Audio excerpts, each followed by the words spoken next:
vous êtes à la recherche d'un nouveau boîtier dédié, eh bien, laissez-moi vous parler de ce que j'estime être les 10 atouts majeurs du nouveau boîtier de chez Nikon, le Z8. Pour vous montrer ça, je l'ai amené dans différents coins de Paris, certains très classiques, certains un petit peu plus incongrus, pour vous montrer de quoi il est capable. Et autant vous dire qu'il est capable de pas mal de choses. Alors je ne suis qu'un enthousiaste de l'image, il faudra être indulgent avec certaines, mais justement, j'ai eu la chance aussi d'échanger à propos de cet appareil avec Thibaut Chape, qui lui est photographe professionnel. Ça m'a aidé dans la rédaction de cette vidéo, donc je le remercie, et ça vous permettra de voir aussi l'avis de quelqu'un dont c'est le métier. J'aimerais aussi remercier Johanna, Marine et Elina qui nous ont permis de faire ces belles images, l'équipe Nowtech et mes chats qui se sont aussi prêtés au jeu, et bien sûr tous les animaux du parc zoologique de Paris. Précision avant de commencer, cette vidéo est sponsorisée par la Fnac. Qu'est-ce que ça veut dire? C'est qu'ils ont eu un droit de regard, ni plus ni moins, mais c'est quand même important que je vous le précise. On attaque tout de suite parce que on a beaucoup de choses à dire. On va parler du premier atout, du premier avantage du Nikon Z8. Eh bien, c'est un peu un avantage qui est tous les avantages en même temps, c'est un peu la mère des avantages, c'est son incroyable polyvalence. Je suis pas en train de parler d'une polyvalence de couteau suisse, avec tout le respect que je dois au couteau suisse. Là, je parle d'une polyvalence experte, pro. C'est un outil qui va se transformer et livrer beaucoup de puissance sans beaucoup de compromis. Ça va lui permettre de s'adapter à énormément de productions d'images différentes. Et c'est vraiment un élément différenciant de ce Z8 par rapport à d'autres. Là où on a souvent dans les boîtiers dédiés des boîtiers très spécialisés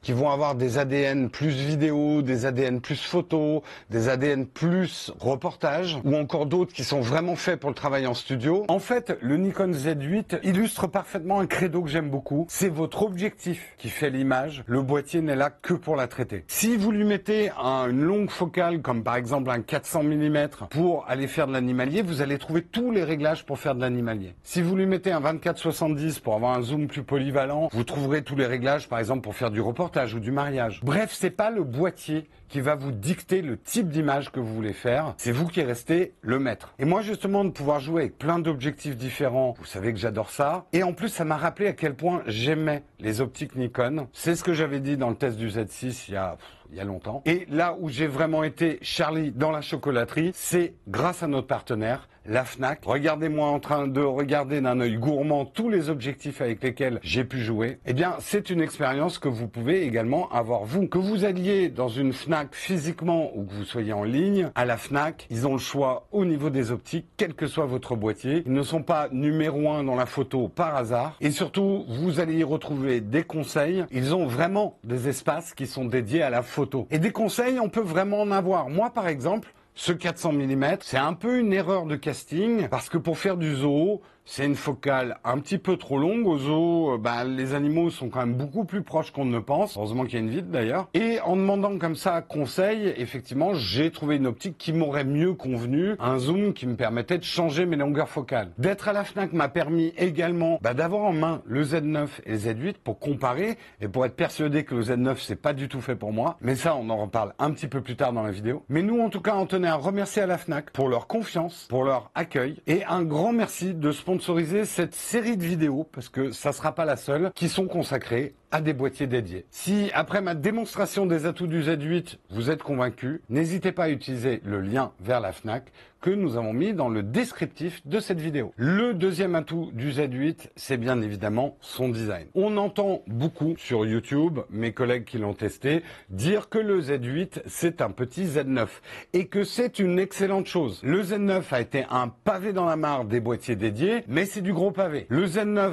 reste un super boîtier qui est idéal par exemple pour faire de la photo de studio, mais c'est quand même un appareil énorme, il faut pouvoir se le trimballer. Ce qui manquait en fait à la gamme Nikon, à cette gamme monture Z, c'est le successeur du tant aimé D850. Eh bien, c'est chose faite avec le Z8. C'est un tour de force technologique de la part de Nikon d'avoir réussi à intégrer presque tout ce qu'il y a dans le Z9 là-dedans, hormis les batteries. Quand on dit que c'est un Z9 en plus petit, il n'est pas non plus minuscule. Le Z8 offre un grip très profond, on pourra même l'utiliser avec des gants. Tous les doigts trouvent leur emplacement. C'est le même niveau de finition que le D850. Il est donc robuste, tropicalisé. On a du rétroéclairage des boutons, un affichage de nuit. On a un écran d'information externe sur le dessus du boîtier. Un truc absolument génial, c'est que vous avez un volet qui va protéger le capteur quand il est éteint. Regardez, hop, hop.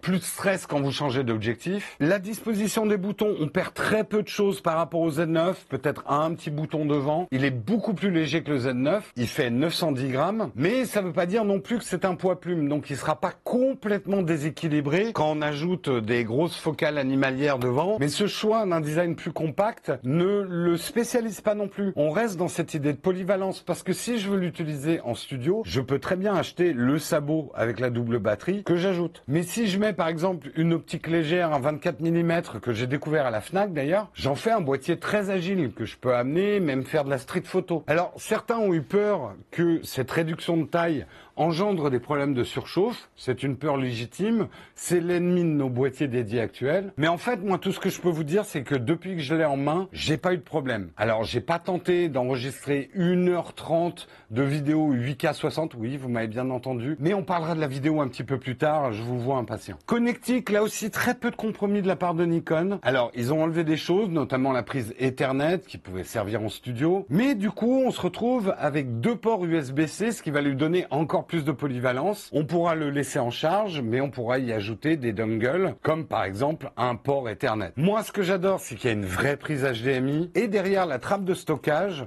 Nikon a fait un choix. Nous avons maintenant 2 emplacements, un emplacement SD rapide traditionnel et un emplacement Safe Express type B. Moi, je trouve que c'est un très bon choix de la part de Nikon parce que là aussi, dans un souci de polyvalence, ça me permet de choisir mon stockage. Une SD, ça coûte plus bien cher, même des très bonnes SD. Enfin, quand je dis pas bien cher, c'est comparé à une CF Express type B rapide où là, ça coûte de l'argent. Mais du coup, j'ai le choix. Si je veux vraiment quelque chose de super safe, extrêmement fiable et pour les situations les plus exigeantes, je peux prendre une CF Express. Et pour le reste du travail et honnêtement 90% des usages, la SD suffit. Dernier point et pas des moindres sur le design, bien sûr, le viseur et l'écran. On a un viseur électronique super lumineux, 120 images secondes. Moi, je l'ai trouvé hyper précis, mais c'est pas le principal avantage, je trouve, de ce viseur. Le principal avantage, c'est qu'il n'y a jamais de voile noir, jamais d'interruption. Et ça, notamment, quand on fait des photos en rafale sur de l'animalier, ça vous permet de suivre votre sujet avec précision sans rater un mouvement. Ils n'ont pas lésiné sur l'écran tactile non plus. Alors, c'est un écran orientable sur 4 axes. Ce n'est pas un écran pivotant vers l'avant. C'est un choix, je pense, que Nikon a fait sur la demande des photographes qui préfèrent ce type d'écran qui est quand même beaucoup plus robuste. Ça peut limiter certaines fonctions en vidéo, mais moi ce que j'aime beaucoup, c'est que du coup l'écran reste dans l'axe de l'objectif, quelle que soit son orientation, et ça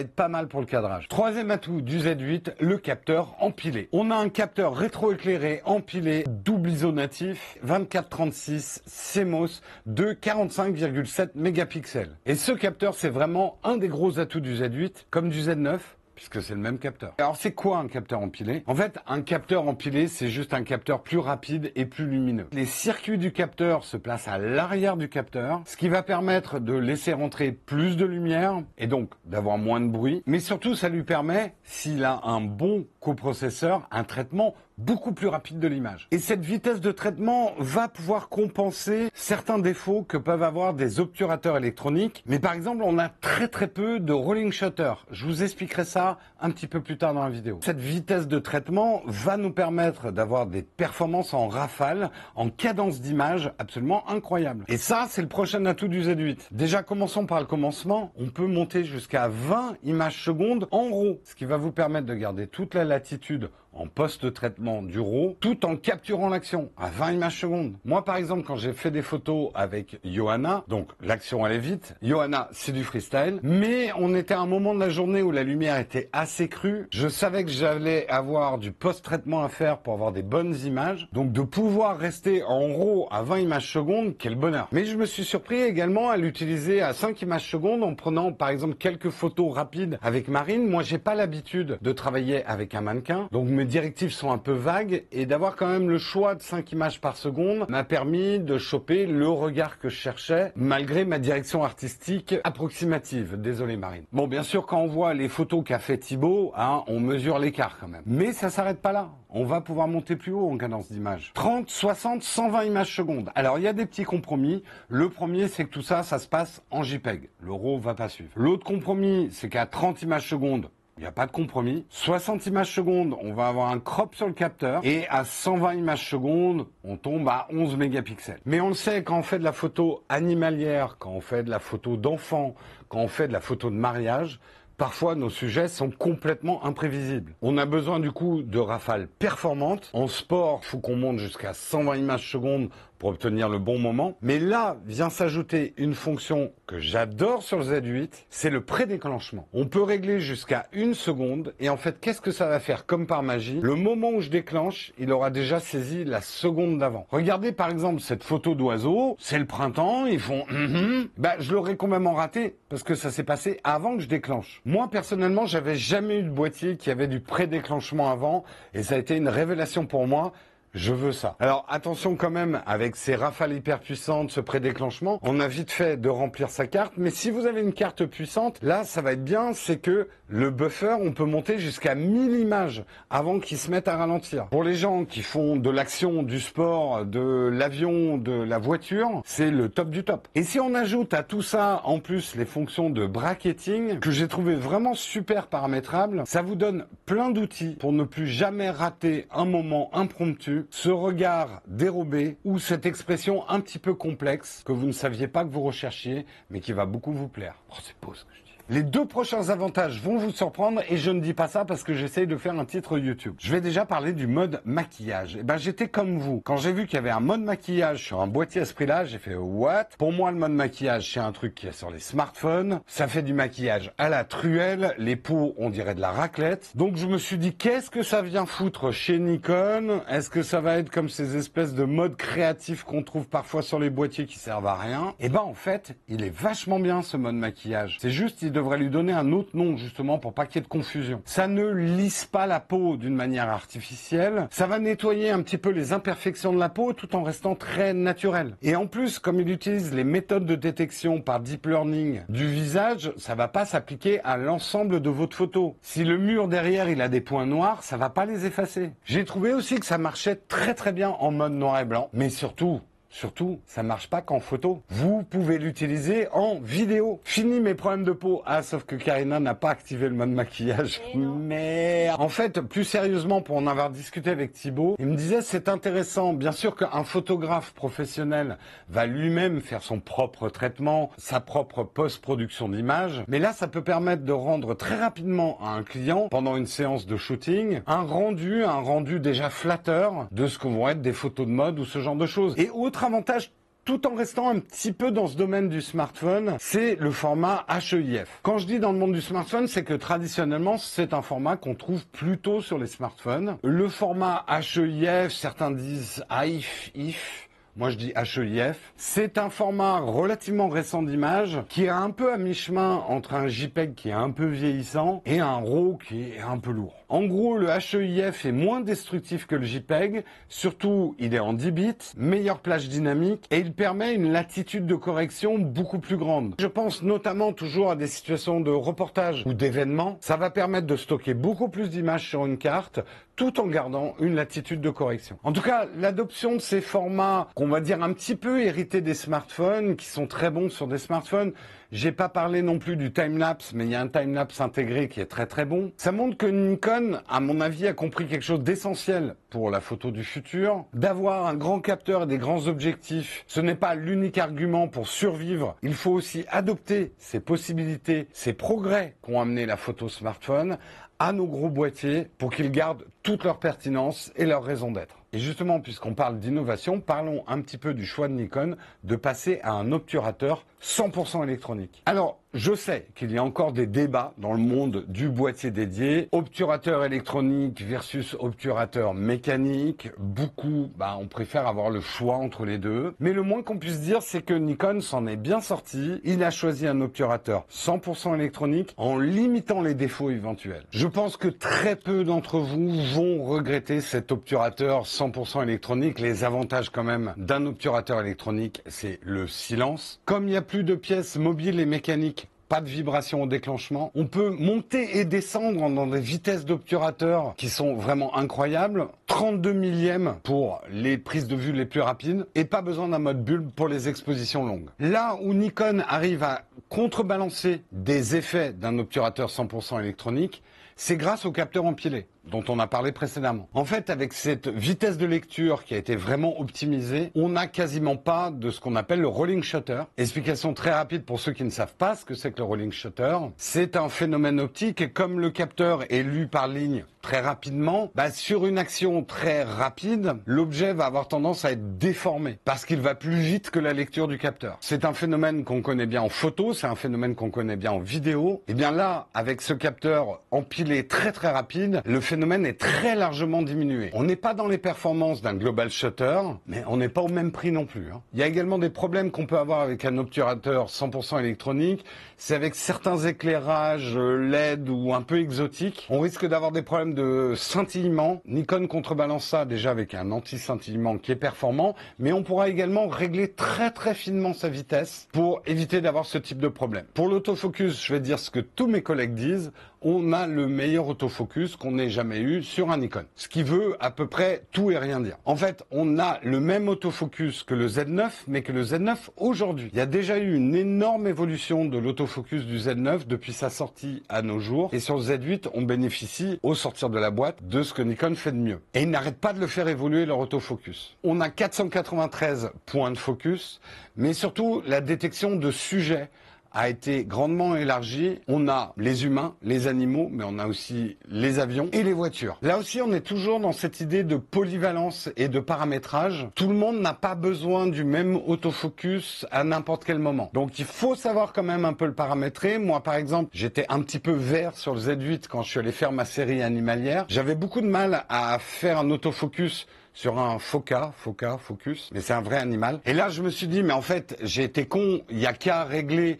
une zone de focus plus grande et une détection uniquement animale. En fait, il faut passer un tout petit peu de temps à tester les modes d'autofocus, les paramétrer, par exemple, sur vos 2 boutons fonction à l'avant, pour pouvoir switcher dans différents modes qui conviendront à votre type de prise de vue. Mais globalement, j'ai été vraiment content de cet autofocus, j'ai eu très peu de ratés en rafale, on le voit sur ces différents mouvements. En vidéo, je vous laisse juger. Toute la vidéo est tournée en autofocus sur mes yeux. Karina ne touche à rien, elle est en stress, mais ça va. Et puis, comme je l'ai dit précédemment, Nikon, on sent que vraiment ils veulent faire évoluer cet appareil. Ils ont un socle solide avec le Z9 et le Z8. Ils vont pas lâcher l'affaire. Et où est-ce que le mode autofocus est hyper important? Bien évidemment, c'est en vidéo et c'est ce dont on va parler. Et là, autant vous le dire, cette vidéo est déjà longue, mais si je devais dire toutes les possibilités vidéo du Z8, il nous faudrait une deuxième vidéo. Ce qui est important à comprendre, c'est que Nikon a apporté autant de soins à la photo qu'à la vidéo pour faire ce fameux boîtier polyvalent. Et ça, c'est important parce que bien souvent, j'entends certains d'entre vous dire « Oui, mais moi, la vidéo, j'en ai rien à faire. Je vois pas pourquoi mon boîtier photo serait pénalisé par des modes vidéo, ou l'inverse, des vidéastes qui disent moi je prends jamais de photos avec mon boîtier. Là, Nikon n'a pas cherché à faire un boîtier photo qui peut faire de la vidéo quand on en a besoin, ou un boîtier vidéo qui éventuellement fait des photos. Toujours dans cette idée d'être paramétré finalement par la focale qu'on choisit, par l'objectif qu'on choisit, on pourra très finement régler les modes vidéo et les modes photo, ils sont indépendants, mais bien sûr les qualités optiques restent les mêmes. Et puis on se doute bien qu'un appareil qui est capable de faire des rafales à 120 images secondes, ça va faire des bonnes vidéos. Après, Nikon a très bien compris que ce qui est important pour un vidéaste n'est pas du tout important pour un photographe. Ce qui est important pour un vidéaste, ça va être déjà les choix de codec. Et là, autant vous dire qu'on a le choix. H265 en 10 bits, du ProRes en interne sur le boîtier 422, mais également en interne du ProRes RAW HQ 12 bits et le RAW sauce Nikon, le N-RAW, qu'on peut traiter sur DaVinci Resolve, qui est aussi présent en natif, en direct sur le boîtier. Là aussi, on est dans la polyvalence. Vous allez pouvoir choisir le codec, le format de votre vidéo qui convient le mieux à votre workflow. Soit effectivement des codecs qui prennent beaucoup de place mais qui laissent beaucoup de latitude et de rapidité de travail derrière, soit des codecs plus compressés qui sera plus facile de partager. Et là, je n'ai parlé que des codecs, mais après on va parler du format d'image. Et là, on a énormément de choix aussi. On peut monter jusqu'à de la 8K 60 images secondes en interne sans devoir avoir un enregistreur externe. De la 4K 120 images secondes en 10 bits et tout ça sans crop. Sans crop sur le capteur, j'avais du mal à y croire. Ça va vous permettre de faire tout un tas d'images vidéo différentes, du reportage à 25 images secondes, des rendus cinématographiques ou des ralentis de sport 120 images secondes. Pas besoin de choisir entre le PAL et le SECAM, il fait tout en natif. Honnêtement, j'ai jamais eu autant d'options d'un coup. Ça peut même donner un petit peu le tournis, hein. Il faut savoir ce qu'on a envie de faire et pas se perdre dans les menus. Et il y a même une cerise sur le Nikon, c'est qu'on peut faire du suréchantillonnage en 4K. Mais pour ça, je suis un petit peu obligé de vous expliquer les avantages de la 8K. Parce que je sais, à chaque fois qu'on parle de 4K, de 8K, il y a toujours des gens pour dire « Mais de toute façon, il y a quasiment personne qui a des écrans 8K, ça ne sert à rien. » Faire de la 8K ne veut pas dire qu'on va fournir au final une image en 8K. Déjà, de filmer en 8K donne un avantage énorme, c'est qu'on va pouvoir recadrer en post sans perte de qualité. Mais surtout, vous allez pouvoir suréchantillonner. Ça veut dire que le Z8 va filmer en 8K, mais vous rendre un fichier 4K. Mais un 4K qui aura beaucoup plus de piqué, parce qu'il sera suréchantillonné, qui sera beaucoup plus sharp, comme on dit. Alors, ça ne convient pas à tous les types de captation. Par exemple, en fiction, on essaye d'éviter ces images trop piquées. Mais pour du reportage, ça peut être super intéressant. Encore une fois, polyvalence. Mais c'est pas les seuls avantages sur la vidéo. D'abord, en termes de design, j'en ai parlé tout à l'heure, mais je le redis, une vraie prise HDMI, un USB-C dédié à la charge va vous permettre de monter ce boîtier sur un rig, de transformer en fait ce boîtier en grosse caméra de cinéma. Au niveau du son, je vais vite parce que vous êtes en train d'entendre le son qu'enregistre le Nikon Z8. On n'a absolument pas trafiqué le son. C'est un micro Sennheiser, mais les préampes que Nikon a mis dans le Z8 et dans le Z9 d'ailleurs sont enfin, à mon avis, à la hauteur de ce que la vidéo demande quand on n'utilise pas un enregistreur externe. On va bénéficier également de tout un tas d'outils dont ont besoin les vidéastes pros, que ce soit le cadre rouge de REC quand on enregistre, qui permet à Karina de regarder d'un œil si c'est bien en train d'enregistrer. C'est bon, c'est enregistré.